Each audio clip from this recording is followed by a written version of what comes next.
the garage with Mr Jenkins. Actually, I was out in the garage with Mr Jenkins yesterday, but I didn't bring you with me. I left you in the hallway. To be honest, yesterday, I don't want to say it was a rush, but I only had a couple of hours out here before I went to go and visit my friend Mike to play with the radio controlled cars. So I just wanted to really get stuck in. So I put on some drum and bass and was just getting on with it. So I'll just show you what I did yesterday and figure out what I'm going to do today. So I've been cleaning up the front of the engine. Look at that. I don't know if you remember it before, but it was ever so oily. Actually, I think there's a bit there I missed. Look. Yeah. Yeah, I mean, I was rushing it, wasn't I? And I know, you know, Mr Jenkins is not going to be winning any shows now, is he? With an immaculate engine bay or anything like Peggy. So yeah, I'm happy now. That's all cleaned up. So if it does leak from anywhere, I can see where it's leaking. All the bottom, and I will keep calling them core plugs. They're not. I don't know what the hell they are. There's probably a name for them. Leave a mention in the comments if you know what these are called. These have all got new seals.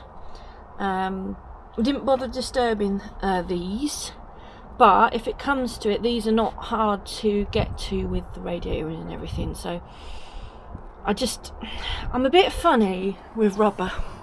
Rubber, yes. I prefer always to use new old stock rubber because new rubber quality is poor. So what I'm trying to get at is the bottom core plugs have now got new rubber seals. Yes, new.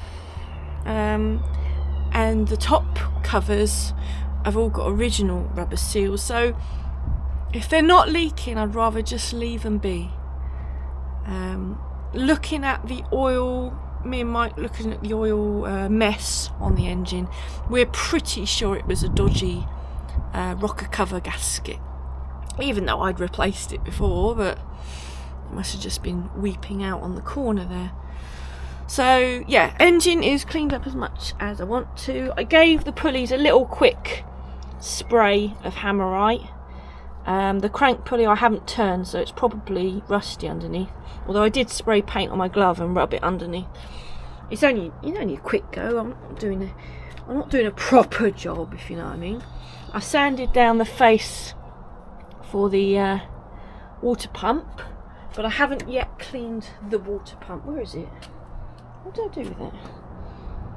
There it is. That needs to be cleaned. And refitted. Oh yeah, the alternator bracket. It's not alternator, it's dynamo. This one's a bit dodgy. I have got a new one, but it was actually for an alternator, so it's a bit longer. So I've given it to my friend Mike and said, can you elongate the hole so it'll fit my dynamo? So he's doing that. Hoses are good. I've given them a pinch and everything. They're new old stock from a few years ago. What else have I done? So that was it in there. And then out here,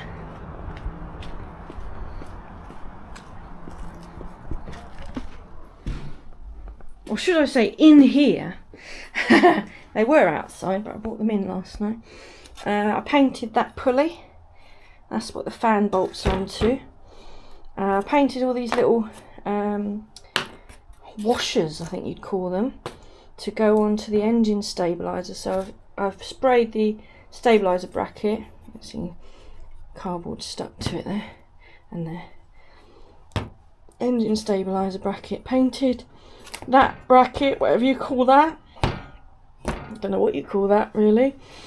That's been painted.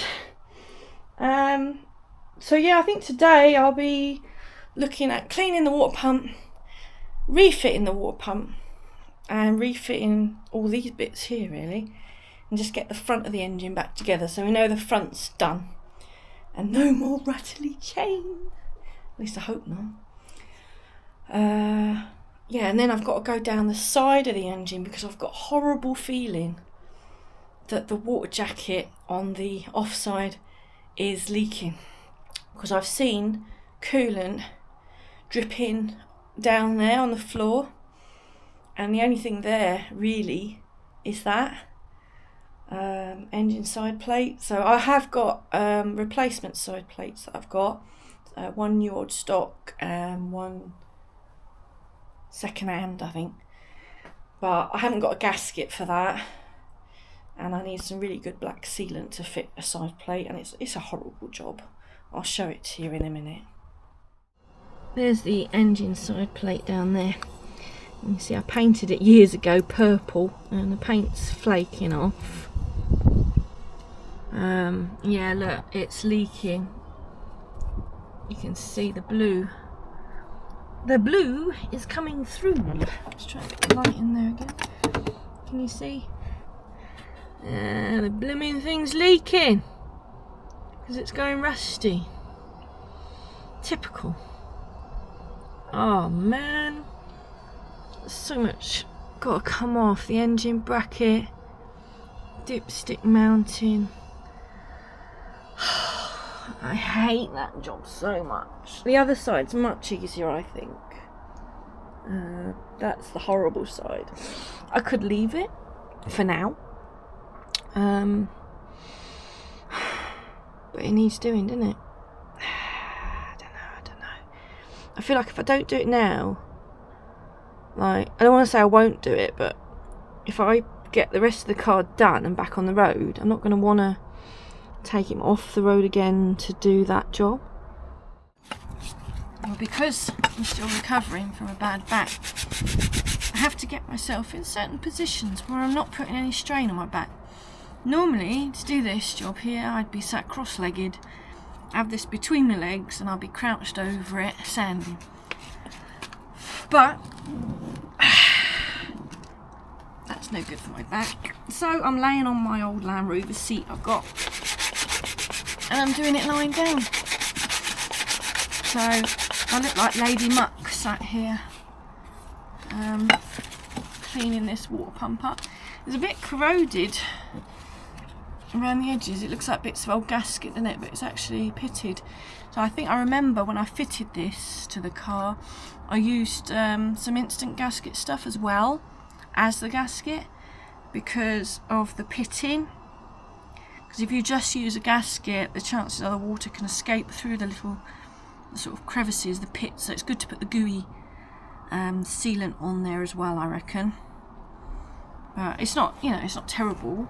It's still very much usable.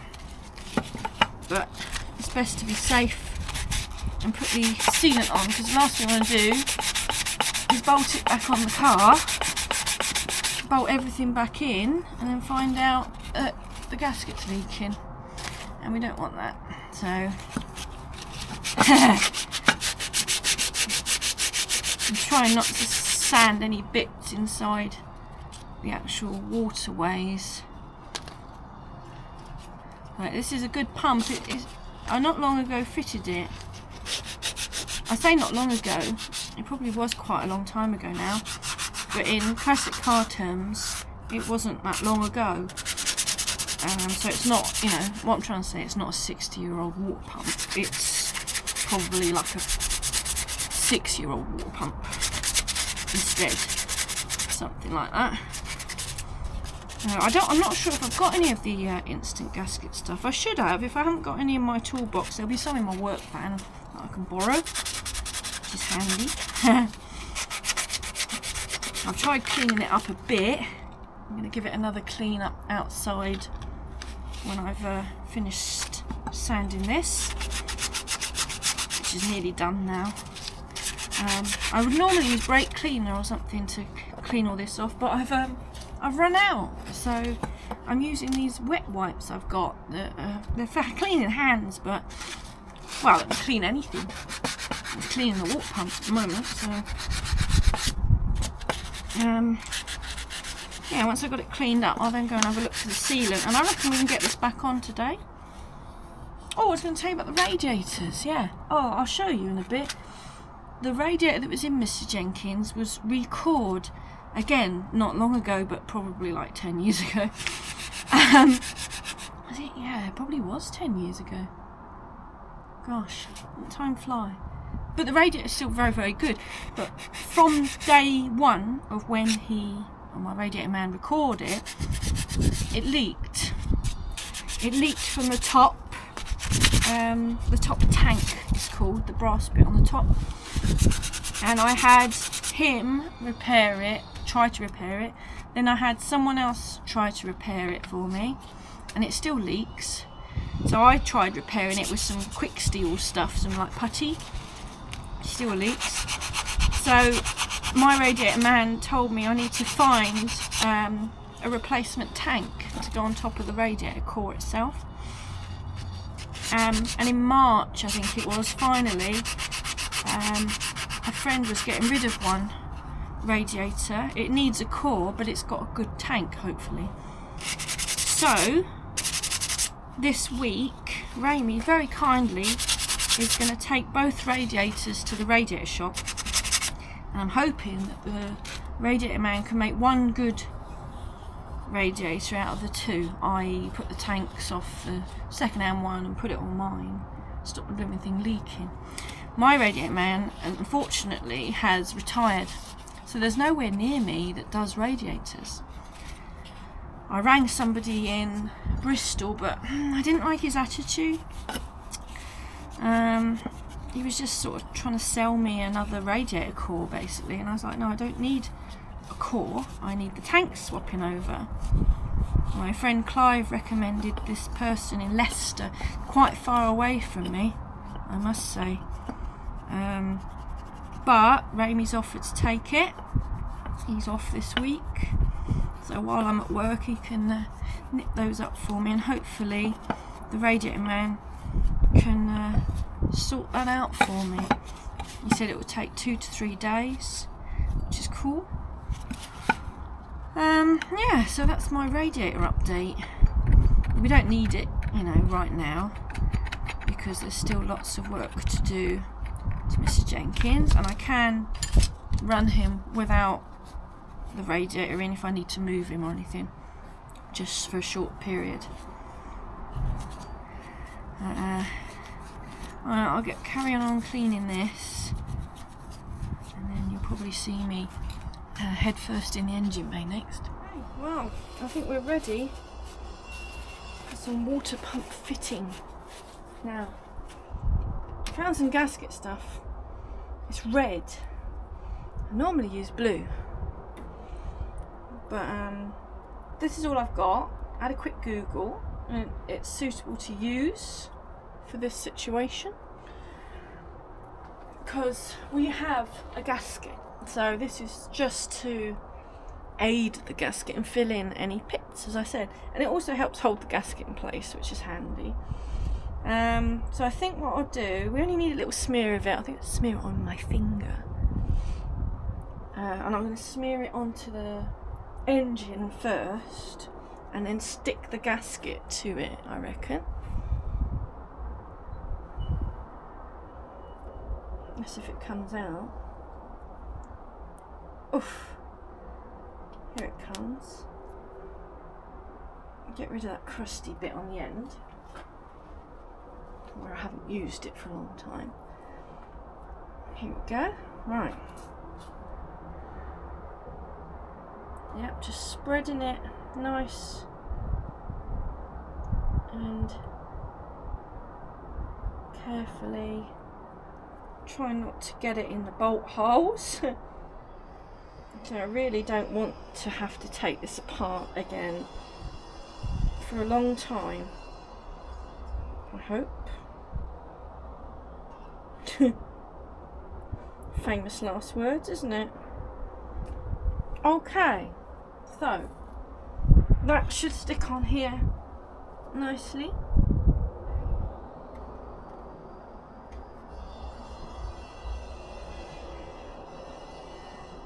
Line it up with the holes. Beautiful. That looks good. Okay. So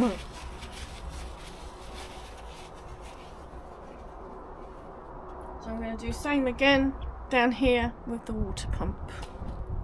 Now there's 2 important things to remember with a water pump.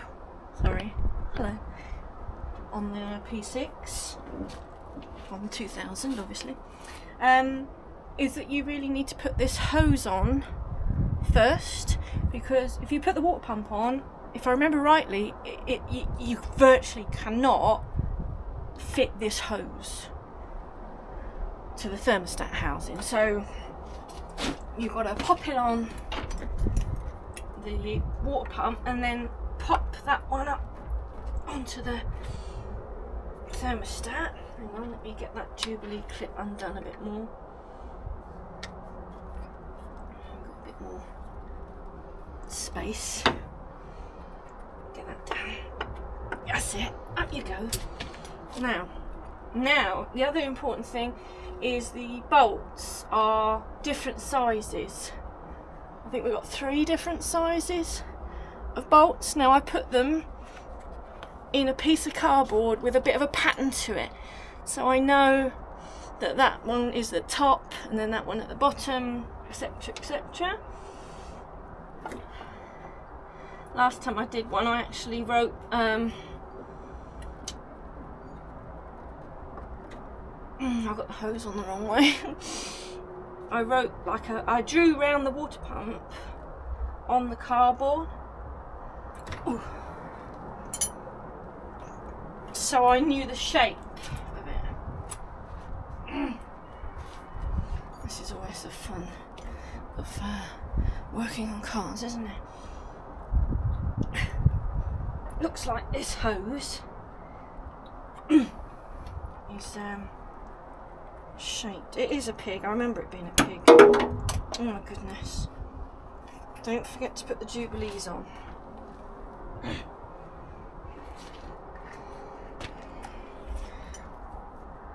Excuse me, sorry. Got wind. Let's try that again.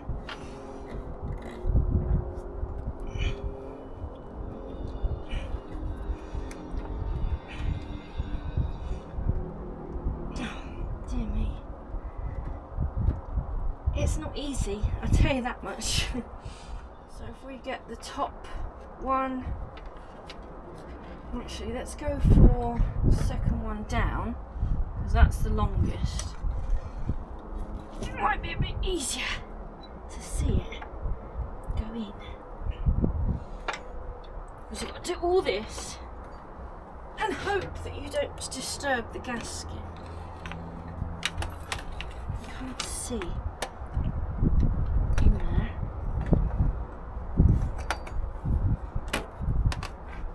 Ooh, that helps a little bit.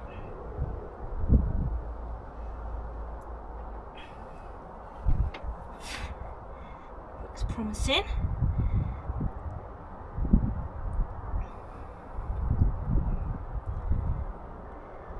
That's just started. Here we go. Right, number 1 has started. Ooh. They're already got lots of copper grease on, so I haven't got to worry about that.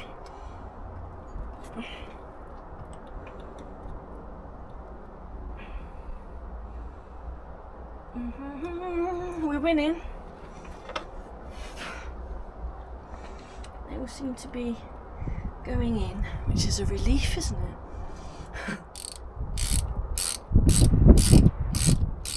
I've just gone round and not tightened them, just done them up a bit, if you know what I mean.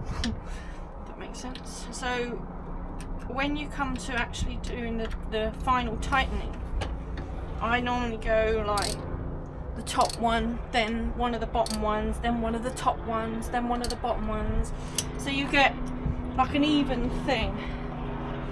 You should do it when you do things up like wheel nuts and that as well, because you get an even sort of fitment. You don't twist, like risk twisting the pump or anything.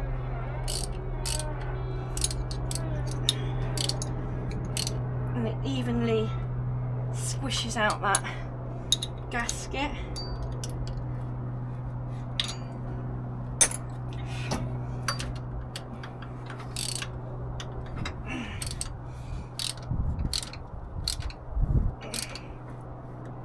It's good. And of course you don't want to go doing them up stupidly tight, because you don't want to snap them. They're old bolts. I mean, you could put new bolts in there, but to be honest, there's probably more chance of snapping a new bolt, because they're probably not made as good as the old stuff, you know.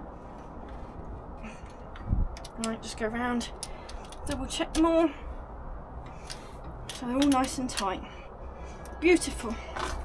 So the water pump is on, so we now tighten up these pipes, make sure she's home fully on there. So it's an awkward pipe, it's sort of, there's a horrible little bend to it, and it just looks poo. And I think I'll be right. I was going to say the Jubilee clip was sort of in the way of the otter switch. I don't know if you've ever seen or heard of an otter switch on a car before. So I'm not sure how most cars work, because I always thought if you pull the I think the Allegro does the same. If you pull the choke out, you have a choke light on. With the Rovers, the P4 and the P6, both got this otter switch, it's called. So when you pull the choke out for your fast idle, you don't get a choke light. The only time the choke light comes on is when the otter switch senses that the engine is up to temperature. So it will then bring the light on to tell you, put the choke in because I'm warm now. It's quite clever, really. And this is the fella down here on the thermostat housing. It's a little triangle, and if you scrape away the oil, you'll see, you probably won't see, but it says Otter on there. And yeah, that's the thingy-bob that senses when the engine's up to temperature. I don't like this wire. That's it, that's better. Being twisted. Yeah, that pipe's, it's a horrible pipe. I don't like it. Never mind. I don't think you can change it without removing the water pump or the housing. I don't think you can. But yeah, my pipe's alright, so happy days. So water pump's on, gonna do the Jubilees up. You can see the gasket stuff squirting out there, so it's doing its job sealing. Probably look at the engine stabiliser bracket now. I need to put that back together. Can put the fan on as well. I've just been doing the engine stabiliser. Had to work out how they all went together, so I've got the book here. I'll show you. It's in the parts book and the workshop manual. Is the diagram of how it goes together. It's not 100% clear actually. Yeah, it's a bit rubbish. You can see the earlier type had adjustable threads on the stabiliser bar, but the later ones, like mine, have got welded on nuts, which is handy. So what we've got down here, if I can get you down here, you might be able to see. So we've got lock nut, washer, bush, then this bracket, then a bush, then a washer, and then that nut is welded on there. And then the whole thing's bolted to the base unit there, and the bracket has got a sort of shape to it, so it only sort of sits one way on there. So I bolted these, basically sandwiched those together, done that up, then bolted it to the base unit. And now I've got to sort out the sandwich, as I call it, on top.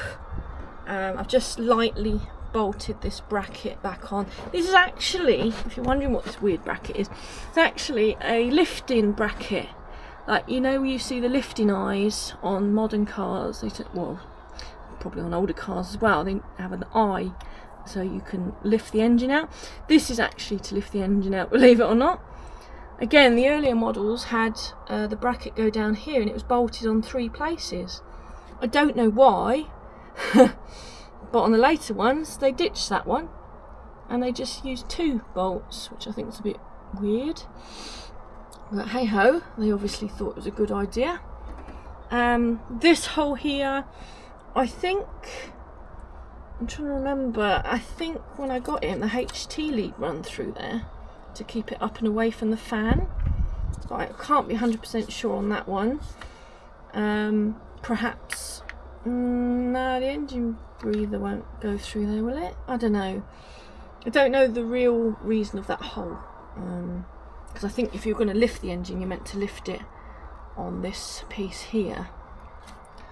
And then this little bit on the end here, that's for your air filter trumpet to bolt onto. So let's sort out sandwiching these rubber bits, and then we can get that stabiliser bolted on. Washer.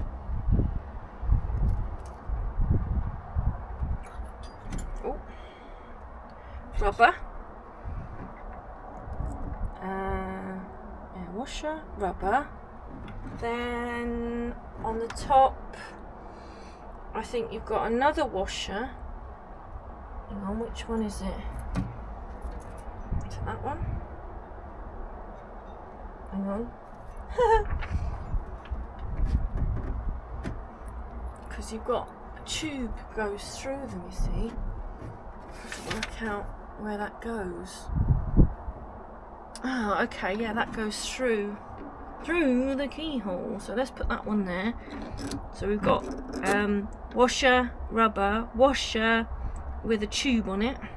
Let's go for that. And then I think the tube is meant to go in there. Yeah, like that. And then we've got washer. That one.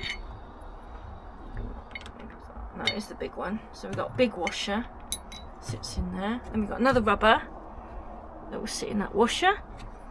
As you can see, I haven't painted that side of it, so oops, never mind. There's still a few rusty bits on Mr Jenkins. I'm not painting the bolts either. Yeah, it's I tried, you know, I tried. So there's a spacer on this bottom bolt here because it's meant to replicate this thickness. So you make sure that goes behind when you do that to help line it all up. Fiddly. And then that one goes in there.